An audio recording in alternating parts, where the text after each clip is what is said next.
Hey there, friends and enemies, JoPa here again, and today I wanted to check out the Project Resolve announcement for the Division 2.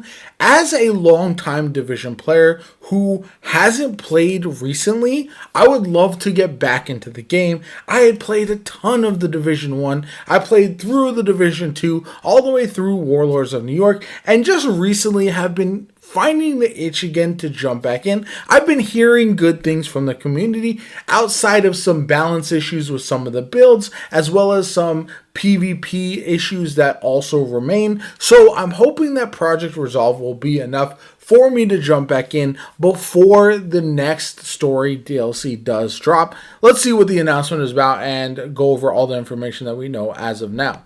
Hello agents. Today, we're happy to announce Project Resolve, a comprehensive seasonal update focused on health and quality of life for the Division 2. This is what Destiny 2 needs as well, by the way. Project Resolve is to enhance the overall player experience and establish a solid foundation for future content. That's good. It might be too late for some people, Improvements to the game's health and stability. but I think it's a good idea overall. The recent shift in season length has allowed us to focus on building this broad and impactful update while maintaining the game quality as you continue to enjoy our content. Bigger, more impactful updates are important. Followed by another test in January, culminating in the full release in February to all Division 2 players. Oh, okay. Resolve is February. divided into three Gotcha. key areas: stability, health, and gameplay improvements. From thousands All of important fixes stuff? to PvP improvements, we're digging into everything. That's a lot of bug fixes. I didn't know there was that many left. Main areas of improvements Division agents can expect. Enhanced stability with a focus of in-game performance and reducing crashing on all platforms. That's pretty massive. Improvements to PvP combat with a status effects rework. That's what I was saying earlier. PvP just doesn't seem Addressing glitches to be and more to make in a the great experience place right more now. enjoyable for everyone. I would love that. Balancing overhaul to give you more choices for powerful weapons. Again, Expanding massive. the optimization cost reduction to make upgrades more accessible.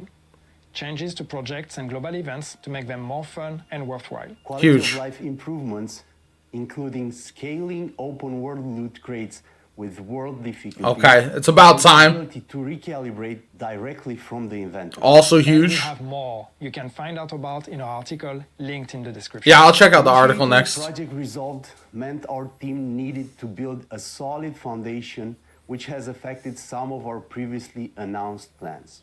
Following the current season, Oh, wow. Season 3 Vanguard will release in February 2024, which will include the health updates from Project Resolve in full, as well as normal seasonal content you expect, like a new manhunt, season pass, and apparel event. This does mean we have made the tough decision to move the DLC release to 2025. As Yeah, always, that's your unfortunate. input is invaluable to us, and we will continue to incorporate it into our decision-making processes as we continue the journey of improving the game as part of Project Resolve and beyond. To provide you with more insight, Oh, I have some thoughts. We release detailed patch notes and provide frequent updates on the PTS content and results. Starting December 15th, PC players will have the opportunity to test out this initial set of changes and fixes alongside Season 3 gear. We can't wait for you to dive in and explore the new features and improvements. You can get ready by preloading the public test server on December 14th, so we'll be all set to jump right into the action. Okay. Very cool stuff overall. I do think that some of these delays are going to be a bit of an issue. So here's more of the information for Project Resolve. Here's the PTS phases as well as Season 3. The delay to the story content is going to hurt a little bit, but less so if they make all these changes such that people just really want to play the game regardless of... Because there's enough content in the Division right now to jump in and have fun with if the base game is fun. Especially if you rework a lot of the gear to make a lot more builds viable, and then you also make PvP more fun. That is where the replayability will come in the Division 2, and I'm really looking forward to it. They talk a lot about stability, health updates, all that kind of good stuff, and it's surprising that they're pushing out the Division 2 this long after the game seemed like it was going to fail at one point. I remember when they were redoing seasons, they were having all kinds of issues updating the game, and the game was down for long periods of time, and to see the turnaround has been very, very impressive. So here are some global events that are changing from Guardians, Polarity Switch, etc. I think all of this is pretty cool and could be very, very interesting going forward. Here are the changes to projects as well. Planning to introduce talent rotation in the Descent game mode. The Descent game mode is a mode that I wish I liked more, and hopefully with some of these changes I will try it out a bit more as well. New expertise and optimization costs. Weapon balancing, that's going to be massive. Gear balancing, again, massive. Some new features, quality of life changes, PvP improvements.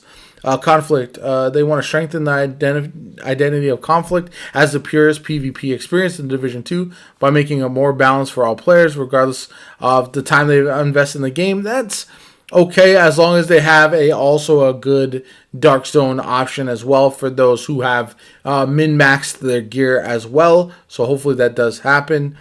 Status effects adjustments prioritize the pre-VP experience. All the changes to status effects included in Project Resolve are focused on reducing their impact and introducing counterplays. That's huge. DOT has been added for all status effects and PvP categories into current control and damage over time. Or diminishing returns have been added for all status effects. That's pretty massive. Diminishing returns means that each subsequent application of the same category will have reduced duration until full immunity is reached. They are changing some weapons talents and gear talents. The Dark Zone introduce a more distinct contrast between invaded and uninvaded Dark Zones, allowing players to customize the intensity of their gameplay experience. I think that's good. You need a place to get people's feet wet, for sure. Let's see. So they're also a lot of bug fixes and stuff. Anyway, I think you can kind of get the idea on this article. I think the big takeaway is the seasons next year are going to be important for keeping players around after Project Resolve, right? You want to have enough new content leading into the story DLC in 2025 in order to keep people invested. But I do think regardless, if you make the base game good, they will eventually come back with the new story DLC. So having the game be right when the new story DLC drops is very, very important. And hopefully it comes back in a place where everyone jumps back into the Division 2, has a good time, and we see a resurgence in this game like we've seen with others, such as Fallout 76 and some other looter shooters that had fallen by the wayside at one point and eventually came back in a way that I think few people expected. There is a thirst for the Division 2 gameplay and the type of game that it is, and I'm hopeful that in the long run, people will still be playing the Division, whether it's Division 2, whether we get Division 3 at some point, and then either way, I think it's important to acknowledge that this game could be a ton of fun, even despite its age and the amount of content we've seen from it at the current time. So I'm really hopeful. I think once I see how Project Health shapes out, that's going to be my clue on whether I'm ready to jump back into the game and prep for the new story DLC dropping in 2025. But I'd love to hear from you guys. Are you still playing the Division 2, or are you, like me, a lapsed player who is paying attention enough to see when it might be a good time to jump back into the game? Anyway, my name is Jopa. I hope you enjoyed the video. If you did, hit that like button, subscribe to the channel. Helps me out tremendously. Shows you want to see more Division 2 content from me going forward. I will definitely cover the game if I do jump back in, and I'd love to see a thriving Division 2 in my gameplay rotation. So anyway, my name is Jopa. Have a good one, and I'll catch you all later.